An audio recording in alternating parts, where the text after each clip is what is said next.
10首情诗和1首绝望的歌，我也在找这本。我不知是如何爱上你，也不知何时或何地。你给我的记忆，像空气如影随形。当我闭上眼睛，你眺望远处的身影，是穿越悲喜永。好看吗？好看吗？很漂亮。自从我们2个在一起啊，就没有正儿八经的送过你礼物，这算是送你的第1个礼物。漂亮吗？嗯，喜欢吗？好喜欢啊！下次传给我看。嗯。时间都知道，他给的每一次煎熬，是我们想知道结局是否美好。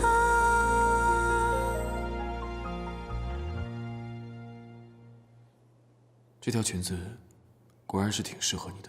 今天刚刚第1次穿，尺寸刚刚好，终于有机会穿上它了。你眼光很准。你喜欢就好。师姐，什么时候回来的？怎么没听小佩提起过？刚回来没多久，一直都没有你的消息。这小佩呀，跟藏了什么宝贝似的，什么都不说，就一个劲儿的往伦敦跑。易总对我和妈妈在英国的帮助，我非常感谢他。阿姨的病情怎么样了？彻底好了吗？她正在英国学英语呢，还交了一个英国男朋友。没想到阿姨去了那边，性格也变开朗了。她可不是以前你认识的那个她了。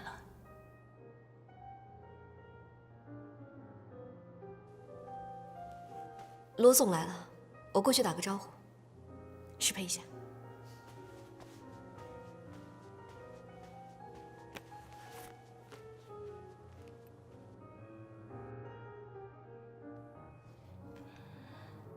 那我先走了。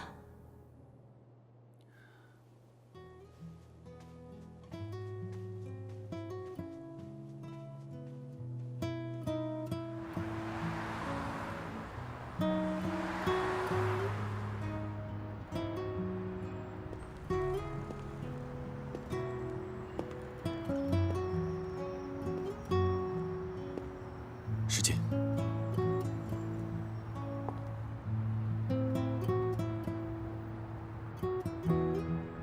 你和以前有点不一样了。是吗？毕竟这么长时间了吧。你走这段时间，我迷上了登山，喜欢工作闲暇之余到处跑跑。灵狐也是你在登山的时候得到的创意和灵感吗？你还知道灵狐啊？我在网上看到过灵狐的概念图，很棒的创意，我很喜欢。谢谢。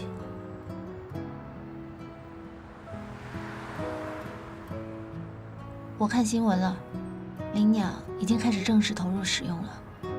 你还记得我跟你说过，灵鸟一定会在这座城市里出现，我没有骗你。你说的每一句话我都记在心里。你的梦想终于实现了，我为你高兴。你这次回来还走吗？去英国也是为了给妈妈治病，从来没有想过要在那边久留。那边没有我的家，也没有我牵挂的人。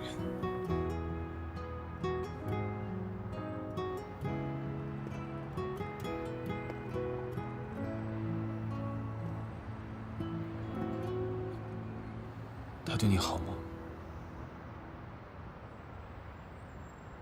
那你呢？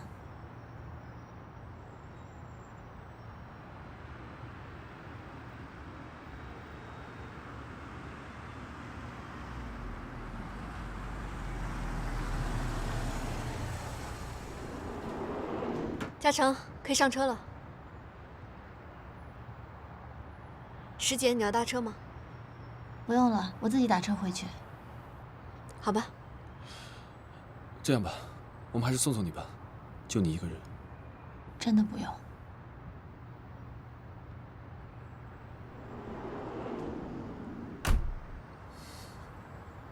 再见。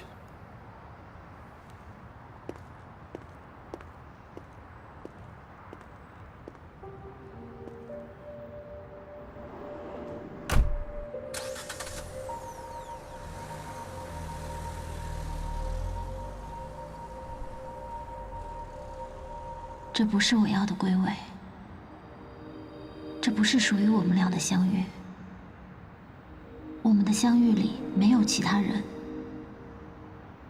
嘉诚也不会就这么离开。难道我真的白白等了4年？难道我等来的归位，真的只是一场空吗？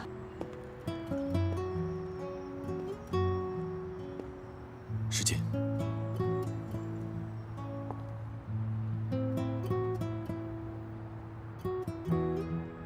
你和以前有点不一样了。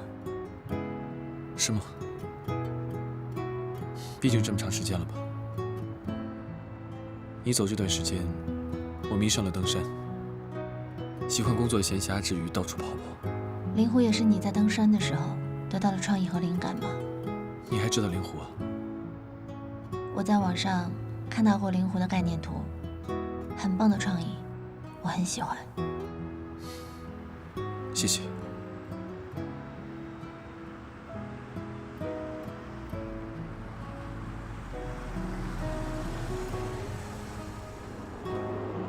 嘉诚，可以上车了。师姐，你要搭车吗？不用了，我自己打车回去。好吧。这样吧，我们还是送送你吧，就你一个人。真的不用。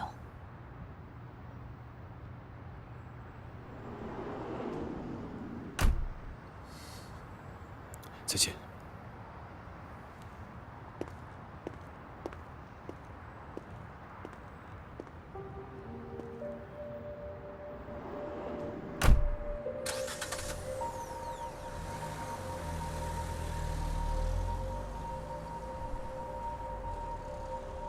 这不是我要的归位，这不是属于我们俩的相遇。我们的相遇里没有其他人，嘉诚也不会就这么离开。难道我真的白白等了4年？难道我等来的归位，真的只是一场空吗？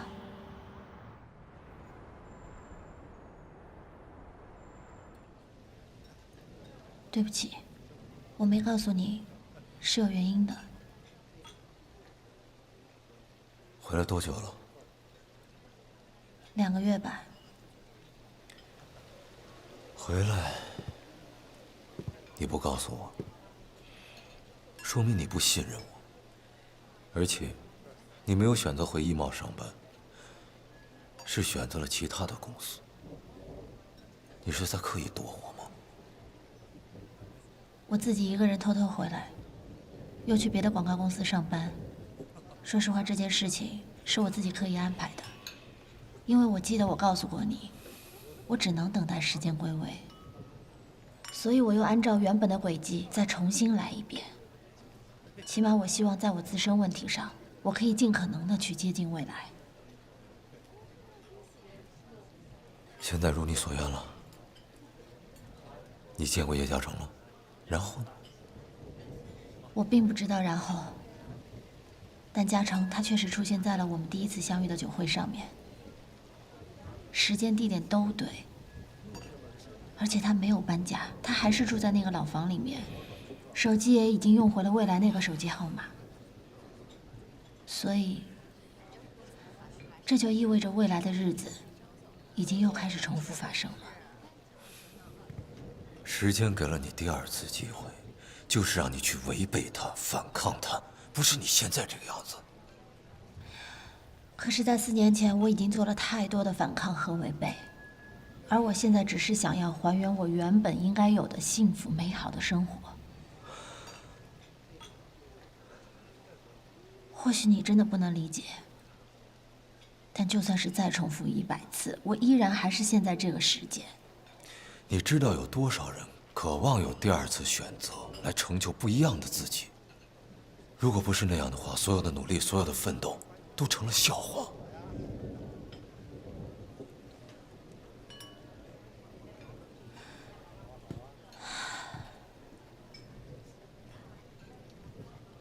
易董事长身体怎么样？还好吗？那你妈妈回来了吗？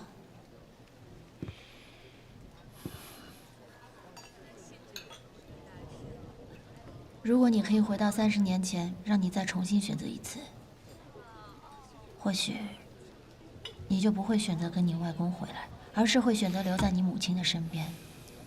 但这就不会是现在的易佩了。我不需要这种假设，因为你不知道，如果你这么选择，你现在会是谁。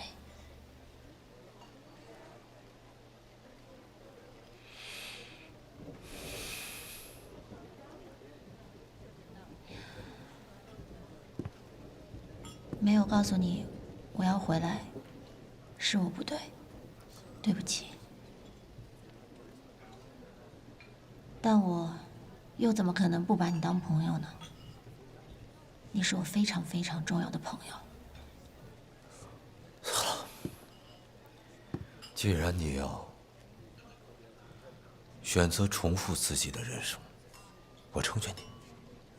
在你原本的那个世界里面，我们是陌生人，我并不知道你的存在，你对我的了解只局限于杂志的层面上。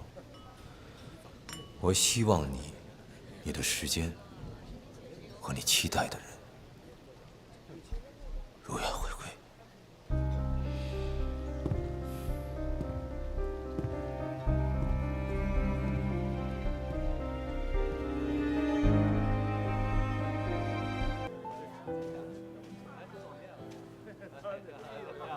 咦，石姐，哇，你今天好美，好仙啊！对啊，一点都不像平时的你。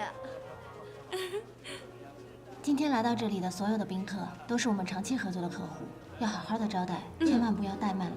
好，如果一会儿看到胡总来了，你们要亲自招待一下。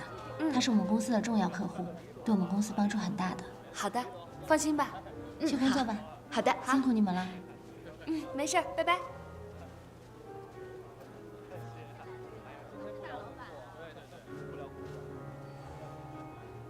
嘉诚为什么还没有来？他到底会不会出现？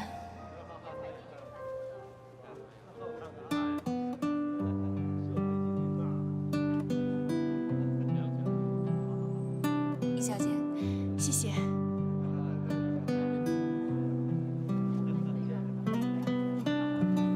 嘉诚，你终于出现了，这一天终于被我等来了。只是，在你身边的那个人，不是我。为什么？别看了，只能让自己难受。一切都会有转机的。易小姐，你好，相信时间，相信天意。石姐，真的是你啊！我还以为我眼花了呢。你什么时候回来的？我怎么没听佩哥哥说起来啊？我是才回来不久。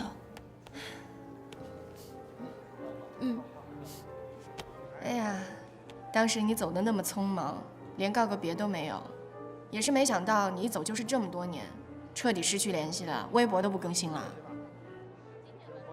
当时我担心你会很恨我，所以我现在也恨你啊！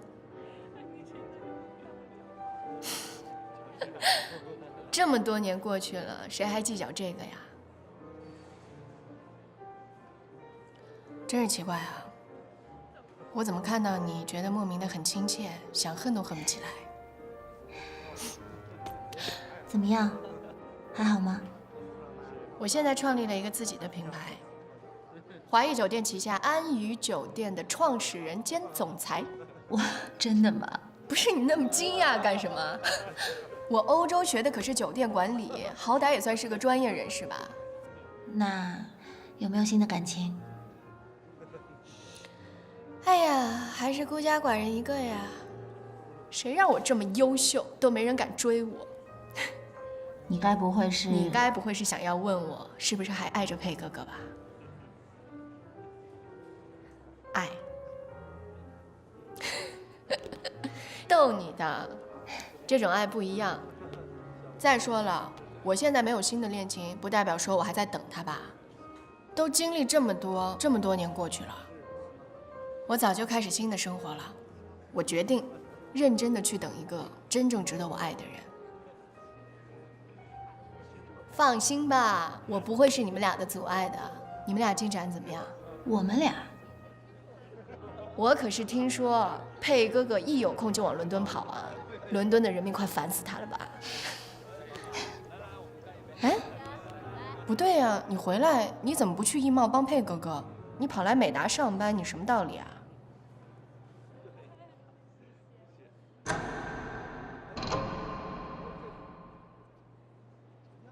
不会吧？这个时候停电，什么情况啊？我失陪一下。嗯？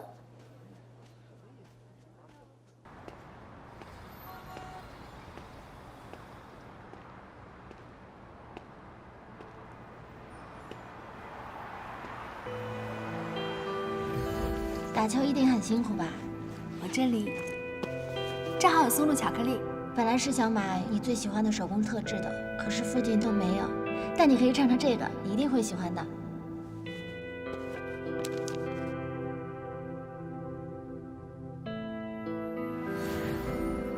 6年前的事情，我竟然还记得。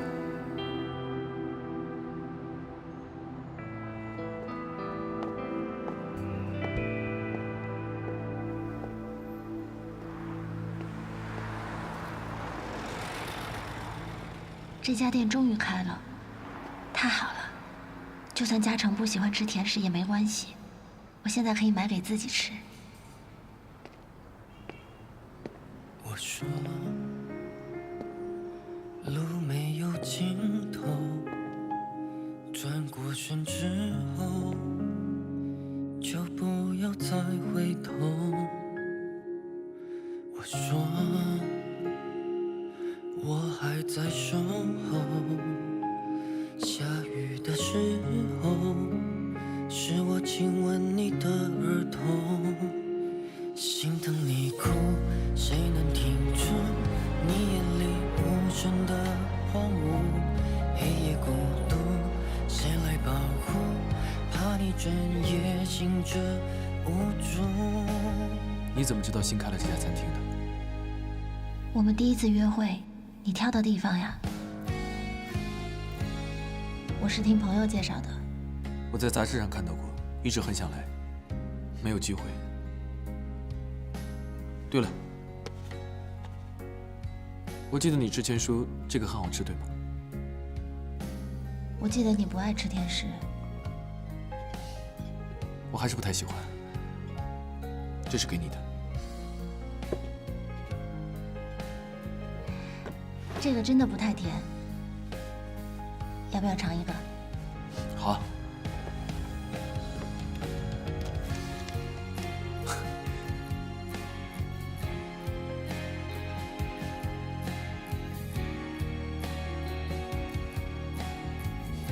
很好吃。好吃吗？嗯，好好吃啊！在哪里买的？不告诉你。该不会是你自己做的吧？我哪有那本事？那要是吃完了怎么办？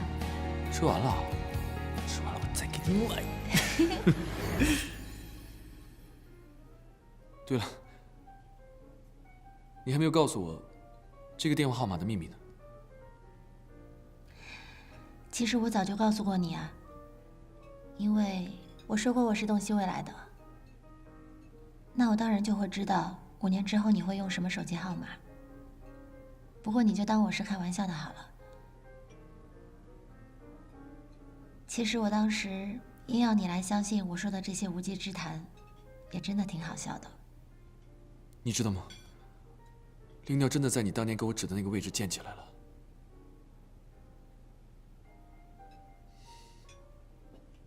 恭喜你啊！我在新闻上看到，我也很高兴。时间终于回来了。你是想说，尸检终于回来了吗？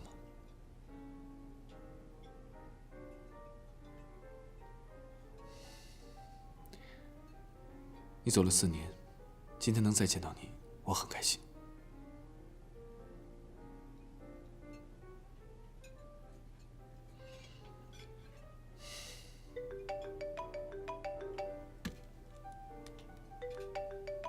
不好意思，这个电话我得接一下。喂，嘉诚变得有些不一样了，和4年前不一样，也和我曾经第一次认识的他不太一样。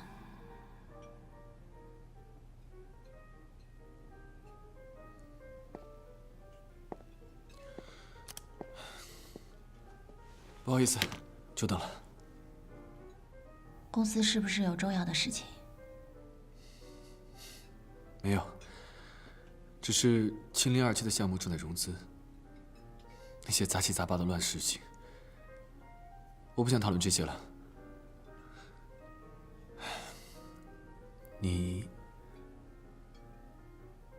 我听说易总经常飞伦敦，你跟他还好吧？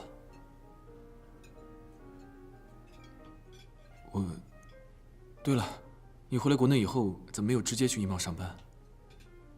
你一下子问了2个问题。我怕第一个问题会让我失望。我和易总就是朋友，他如果需要帮助的话，我一定会回公司帮他。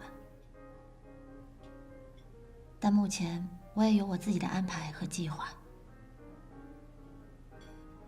你可以从事业上考虑，易贸不是应该比美达更有发展吗？那你呢？你为什么要一直留在易东？你没有想过自己要出来开事务所吗？好了，我们不说这些了，不聊工作的事情。那要不要点一点吃的？我现在突然没胃口了。我们去嘉兴吧。你多久没去嘉兴了？自你走后。不知道为什么，你坐在我面前，我感觉嘉兴的味道就在我嘴边。走吧。可是嘉兴已经关门了。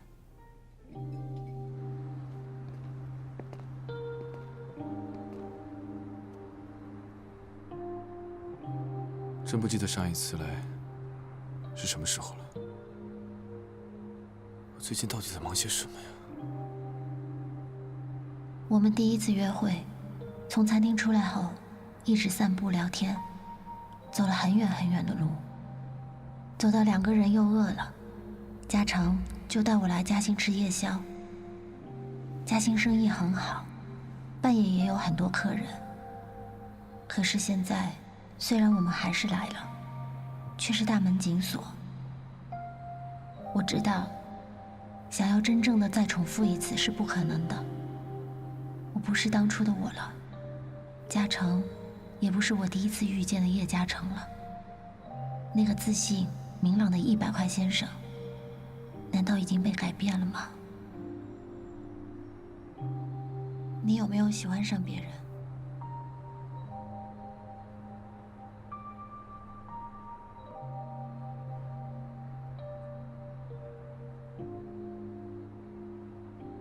家里那盆千禧星长得非常好，什么时候回来看看吧？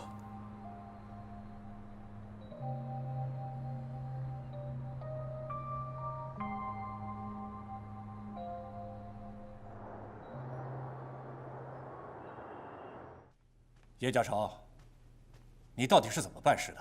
肖总告诉我说你到现在还是拒绝见面是吧？青林2期的资金，你到底要拖到什么时候？易总，我负责的是公司项目设计上的把关，融资的事情我真的不想介入。你真的是想做一辈子建筑师吗？这话我跟你说过多少遍了？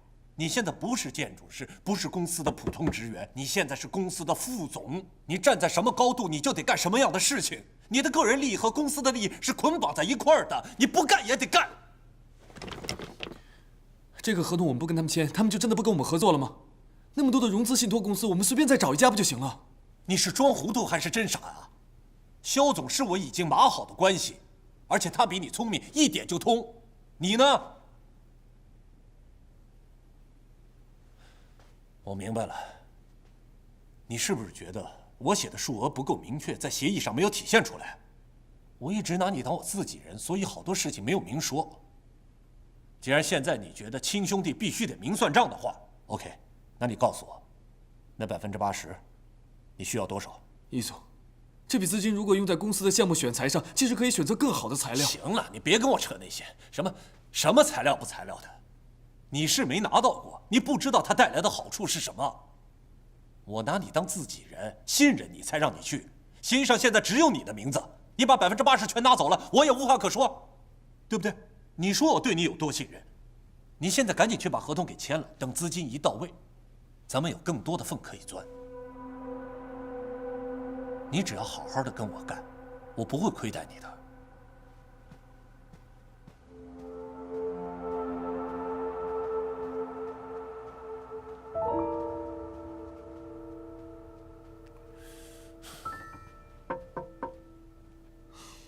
有什么事明天再说吧。是我，嘉诚。师姐，你怎么来了？什么时候来的？其实我已经来了一会儿了，刚刚在门口听你们把话说完了。刚才的对话你都听到了。所以，现在投资的事情你也会管吗？好像这件事情跟设计没有什么关系。你来找我是有事情吧？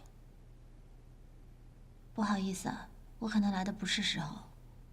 你问我想不想去看看你家天台上的植物，我正好下班早，没事情，所以就没有打招呼过来，想碰碰运气。稍等我一下。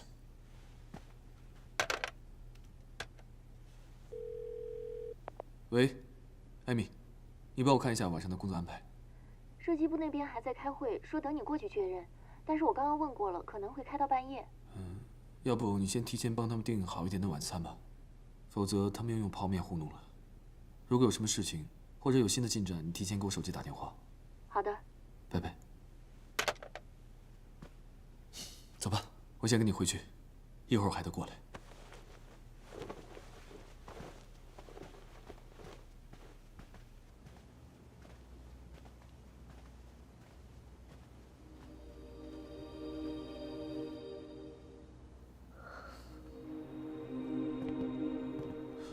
对了，家里连个喝的都没有，我先出去买点，你先进去吧。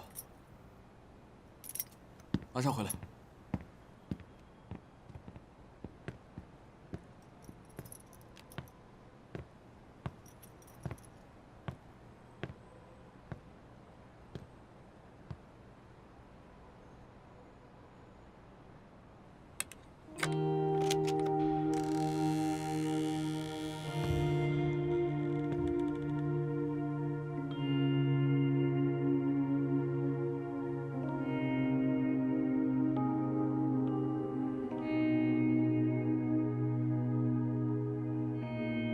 嘉诚现在明明可以搬到更好的公寓里去住，但他却还留在这栋老房子里。刚刚他和易清东的谈话让我很不安。难道嘉诚真的要参与到他们刚刚提到的交易里吗？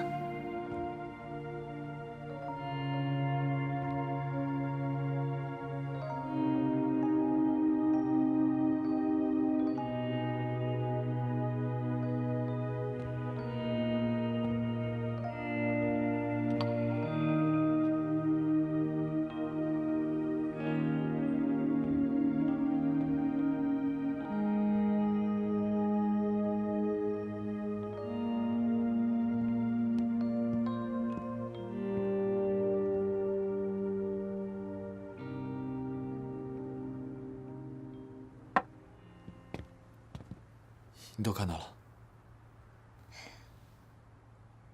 他们两个就一直住在那个书架上。我看到了林慧的奖杯。在莲湖作品得奖以后，我就再也没有设计过其他的设计作品了。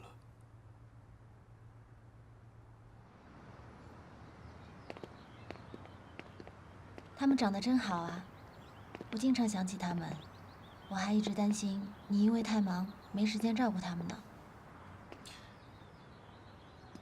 是啊，他们现在仿佛在对我说，把他们照顾好，远比我正在做的事情要重要的多。你现在已经不参与做设计了吗？也参与，只是没有那么经常而已。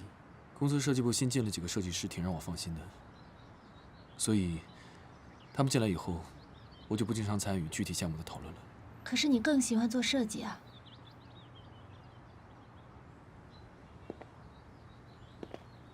我太了解你了，只有设计出好的作品，你才会有自信心，你才会更有成就感。如果这是4年前，我应该会说出和你一样的话。可是我已经不是当年成绩院刚刚毕业的那个新晋设计师了。我现在背上背负着很多其他的责任还有义务。那你的初心呢？你忘了你当初是为什么要选择做建筑师吗？可不可以不要成为易清东那样的人？我不希望看到你变成他那样。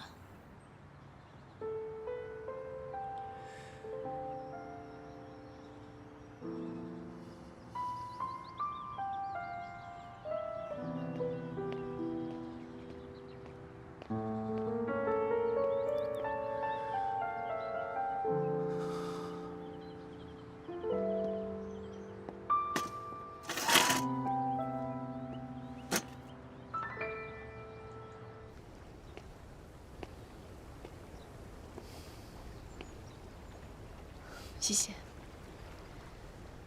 这是我今天喝的第3杯了，还是感觉累。没想到，一猫发生这么多事情。我最近公司医院两边跑，幸好你来了，我才出来透口气。趁机好好休息休息吧。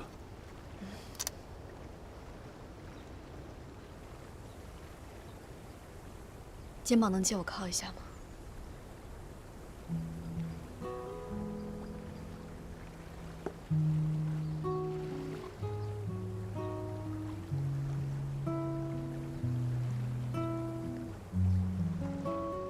我一直都想跟你好好聊聊，但是因为家里的事情，没有时间。可是现在要是不说，我怕晚了。你应该明白我是怎么对你的，我从来都没有逼过你。可是石简现在回来了，我坦白的告诉你，我心里压力特别大。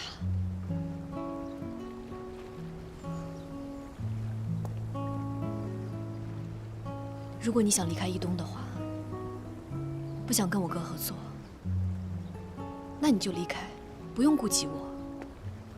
你知道的，我一直都支持你的梦想。如果你有想出国深造的想法，我们可以去国外生活。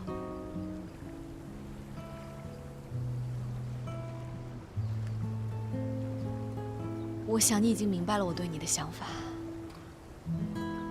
我现在真的没有时间，长篇大论的一一告诉你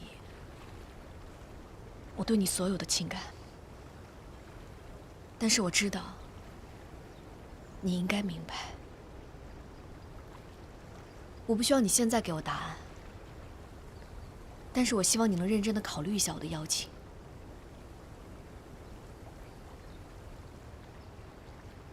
想好打给我。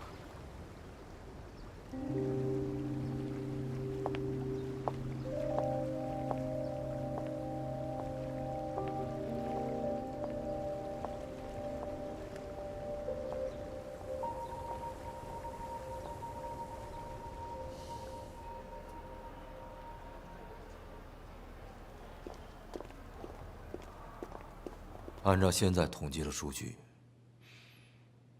支持我们的股权占多少？董事长那边10%，2位易总加起来8%。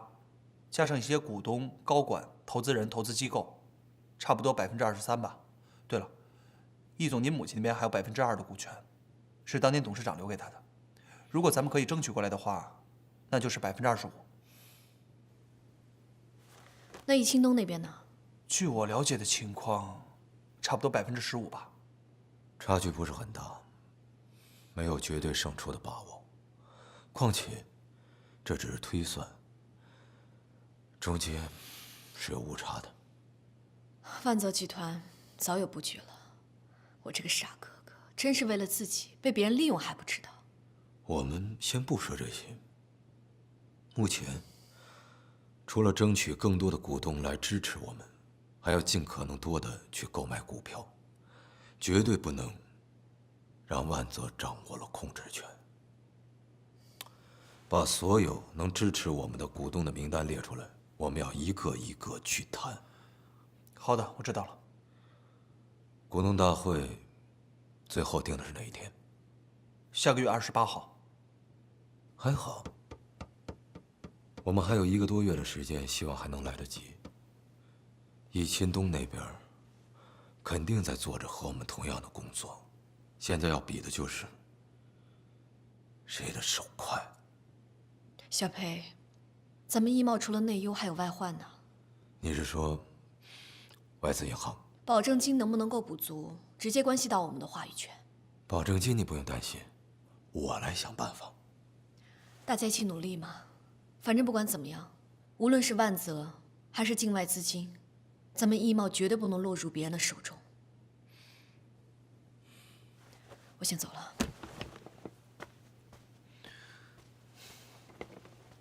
易总，现在这个局面，林西路那块地咱们还竞标吗？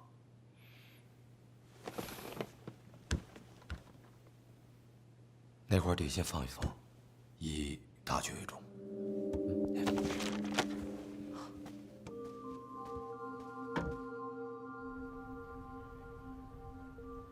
邱张2人有戏，孙经理估计是已经站在了易清东那边。他没有认真听我们提出的条件，显然心里边已经是有了定夺。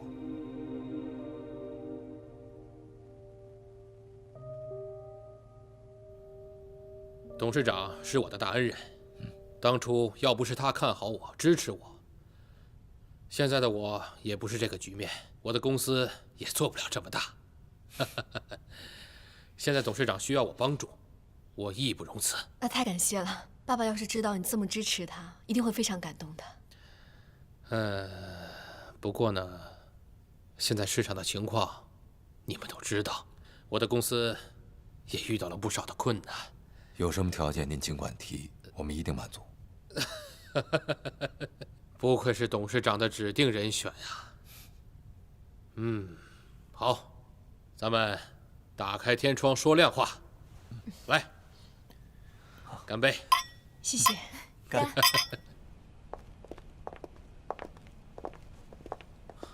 他说什么报恩啊？简直就是放屁！老狐狸落井下石，趁火打劫这是。现在不是抱怨的时候，只要他们愿意支持我们，目的就已经达到了。至于过程，可以忽略不计。OK？ 要不要问问华谊那边？你要是开口的话，文文一定会答应的。行了，我明白了，那我再想想办法。我去医院了啊。那个，帮我照看着外公，我一有时间马上过去。安心做你的事吧，放心，他没事的。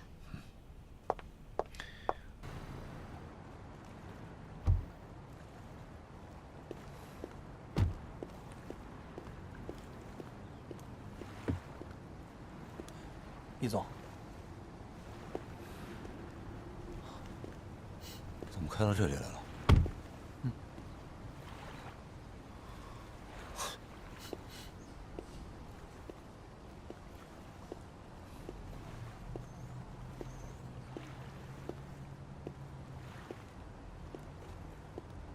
张凯约的你？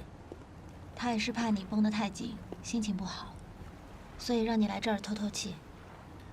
最近可能是对他太过纵容，他以为把你约过来我心情就能好了吗？我知道你还在生我的气，就算你把我当成陌生人，我也没有办法不把你当朋友。董事长，情况稳定了没有？暂时度过了危险期，不过还没有完全醒过来。那股东大会的事情进行的还顺利吗？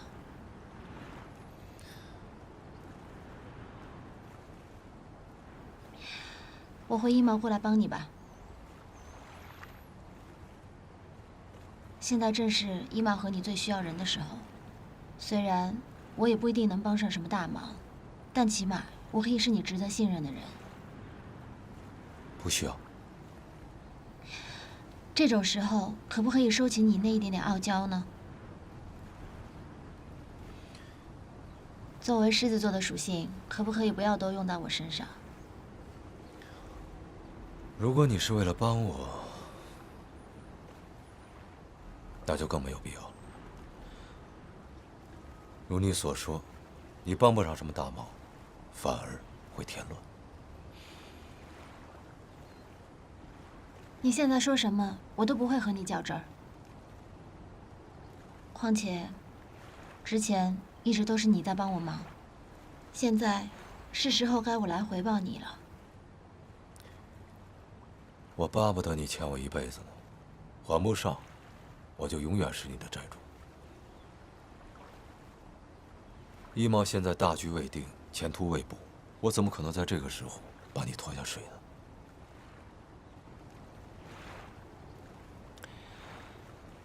你那个时间归位的计划进行的怎么样了？正好相反，好像一切都在朝着反方向越来越坏的发展着。叶嘉诚被我小姨攻克了。这么多年，他和伊比亚真的没有在一起吗？我还以为他们……你不用以为。叶嘉诚的心里肯定有你，要不然凭我小姨那么优越的条件，他为什么要耗这么多年？虽然我不愿意承认这一点。你真的这么以为吗？你回来了，我小姨紧张，怕你跟叶嘉诚重归于好，所以火力全开。我并不知道他和伊比亚有没有真的在一起，而且这个跟他是没有关系的。那问题在哪儿呢？我以为只要让时间和未来的记忆归位，一切就可以变回原来的样子。我希望跟我在一起的是未来那个可以坚持自己的梦想，为了自己的理想而不断去打拼的嘉诚。可现在这个好像不是，像是完全变了一个人一样。那我问你，你爱的是你记忆当中那个叶嘉诚，还是现在这个叶嘉诚？我的爱直接，没有复杂，也并不骄傲。我爱你，因为我不知道，除此之外，还有什么其他选择。如果我都不是我了，你跟我在一起还有什么意义啊？可是你迟早都会成功的，这些我都是见证过的，你信我好不好？你不要跟我说那些所谓的未来，我受够了。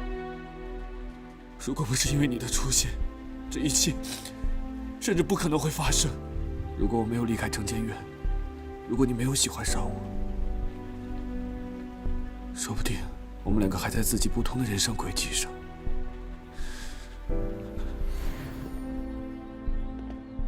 我太了解你了，只有设计出好的作品，你才会有自信心，你才会更有成就感。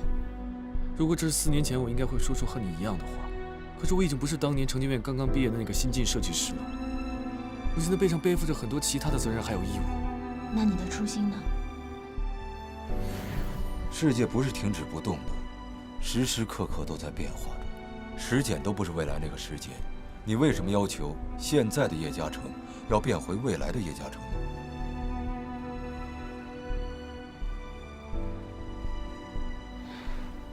确实是，连我都已经不是原本的我了。嘉诚又怎么会是原本的嘉诚呢？所以，又是我再一次的一厢情愿了，是不是？你这一次比上一次醒悟的要快。行了，不说我，也不说你的烦心事儿，咱们两个安安静静的就在这儿待一会儿，也挺好。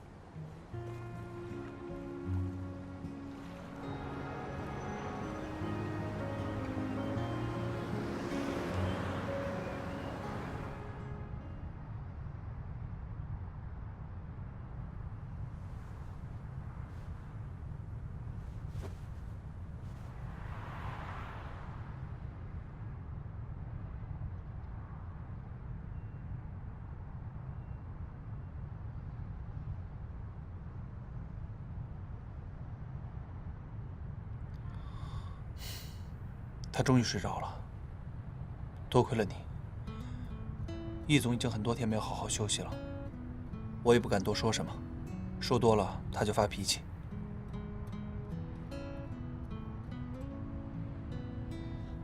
你多绕几圈吧，我生怕我下车一动又把他给吵醒了。师姐，你能回来，真好。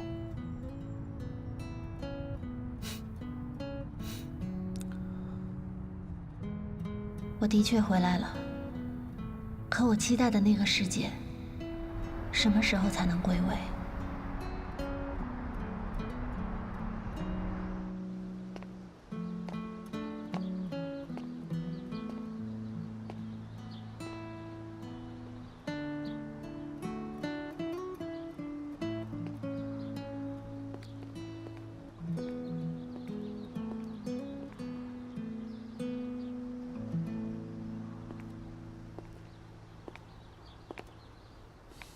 你回来了，等你很久了。怎么不打电话给我呀？我想亲眼见到你。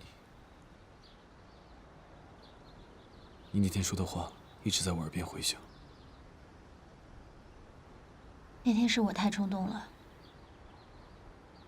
我不应该凭自己的想象去评判你，不能我认为你是什么样子就应该是什么样子，你就应该是你自己。其实你说的那些话，我也一直在考虑，我只是没有正面去面对。我就知道，你不会没有感觉的。可我不是为了那笔回扣在纠结。我知道。小姐，你要知道，近5年的努力，我走到今天不容易，我不想这么轻易的放弃。我好不容易拾起的自信和骄傲，感觉我现在只要一松手，一切都回到了原点。我不想失去这种成功的感觉。如果这是唯一通向成功的道路，那这样的成功，不要也罢。总不能为了成功而放弃自己最基本的底线吧？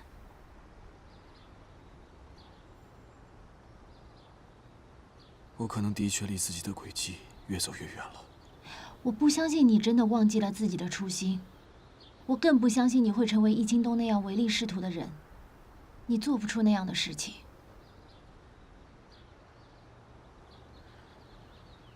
谢谢，谢谢你这么诚心的支持我，相信我。你要知道，在这个世界上没有完美的人，也没有人是不犯错的，但问题就在于知错能改。到底是果断放弃，还是固执下去？这不就是人生给我们每一个人的考题吗？答应我，不要为了那些所谓的成功，就放弃了自己最宝贵的东西，好不好？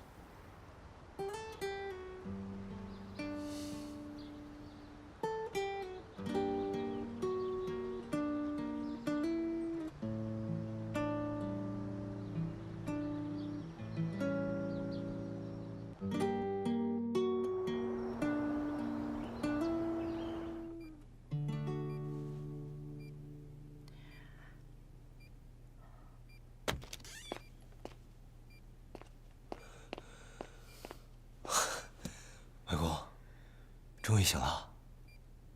刚刚我都听说了，易某的情况怎么样了？爸一醒来就问了公司的事情，我也是不得已才说的。外公，不会有事的，您放心吧。你们先出去一下，我有话对小佩说。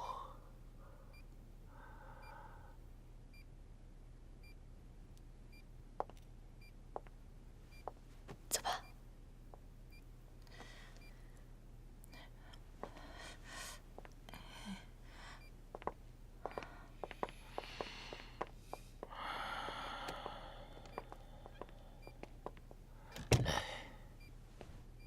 有件事情我一直没跟你说过。秦东成立易东的时候，我担心他在外面出事，所以我暗中找人查他。你去联系这个人，他手上有秦东害怕的东西。真的没想到，这些东西还真能用得上。忙了一辈子，就出这样的主声。幸好有你在，拿到东西以后，你怎样处理都行，不要顾及我，我就当没有过这个儿子。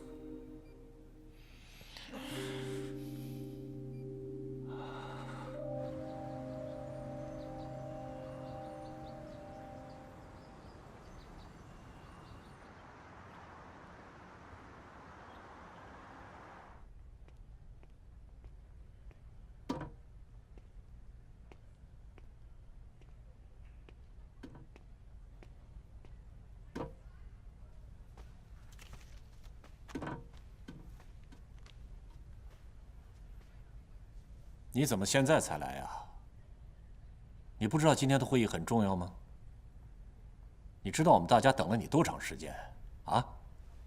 等了你1个多小时。你别以为这段时间我让你3分，你就可以为所欲为了。不好意思，大家久等了。易总，从今以后，你也不必再让着我了。什么意思？5年前，我带安宁来易东地产的时候，我的目的非常明确，我就是为了灵鸟。我当时给自己的要求也非常清晰和明确，我只想做一个让自己值得尊重、敬佩的建筑设计师。然而5年后的今天，我发现我离自己的目标越来越远。最近我一直在考虑，到底是你说的那些道理才是世上唯一的法则，还是我自己坚持的才是对的？来的路上，我终于想明白了，我纠结来纠结去，无非是害怕失去那些已经得到了的东西。然而这些东西真的能够支持我去追寻我自己的理想还有价值吗？不仅没有，它反而让我自己迷失了自我。叶嘉诚，你说那么一大堆，你到底想说什么呀？啊？我要辞职。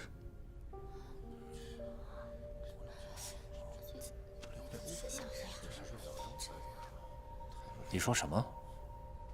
人生没有多少时间可以浪费，我已经浪费了1个5年，我不想再这么继续浪费下去了。有些话想清楚了以后再说。除了易东以外，市面上没有一家地产公司能给你现在的位置和薪酬。我想清楚了，我心知肚明。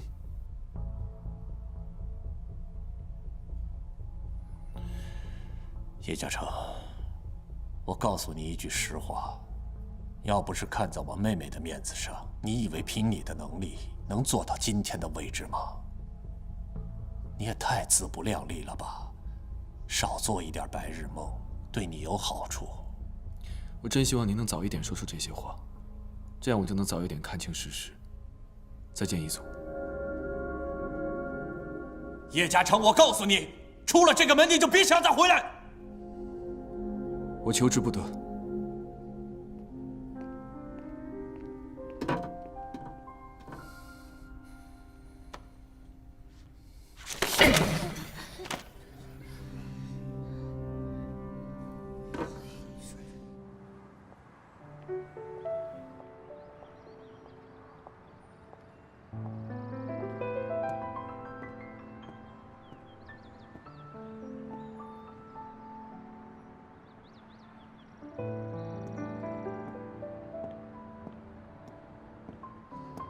你约我到这儿来，不只是来看风景的吧？我知道一毛现在情况危急，我不应该在这个时候给你添麻烦。但是有些话，我真的很想跟你说清楚。那你有答案了吗？我从移动辞职了。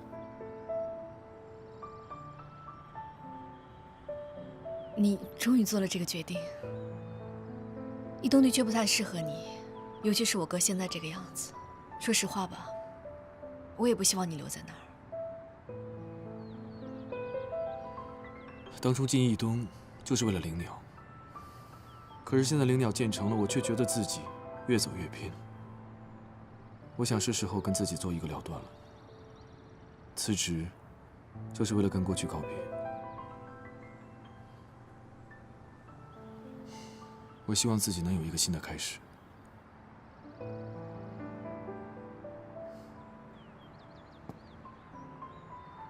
我可以陪你去国外，可以在那边开一个建筑事务所。只要你需要我，无论你去哪儿，我都会陪着你。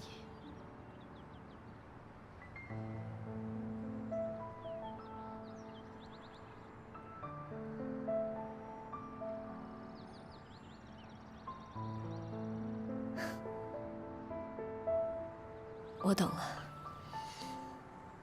你要告别的不只是义东，还有我。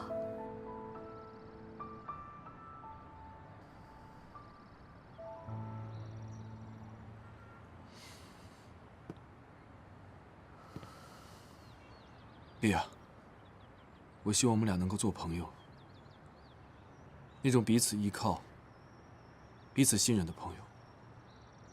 可这个朋友不能再进一步吗？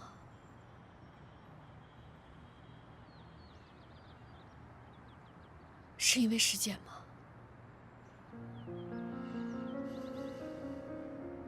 原本我以为他走了，只要我通过我默默的努力，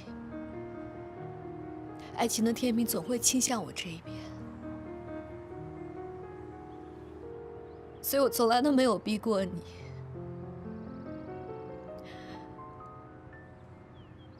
我希望通过时间可以拉近我们的距离。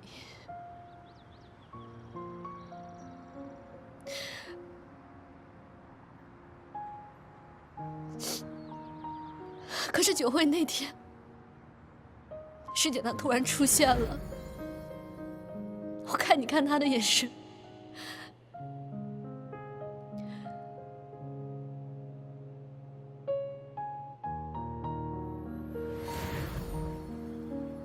那一刻我就明白，我这么多年积攒出来的希望，瞬间就没有了。莉亚，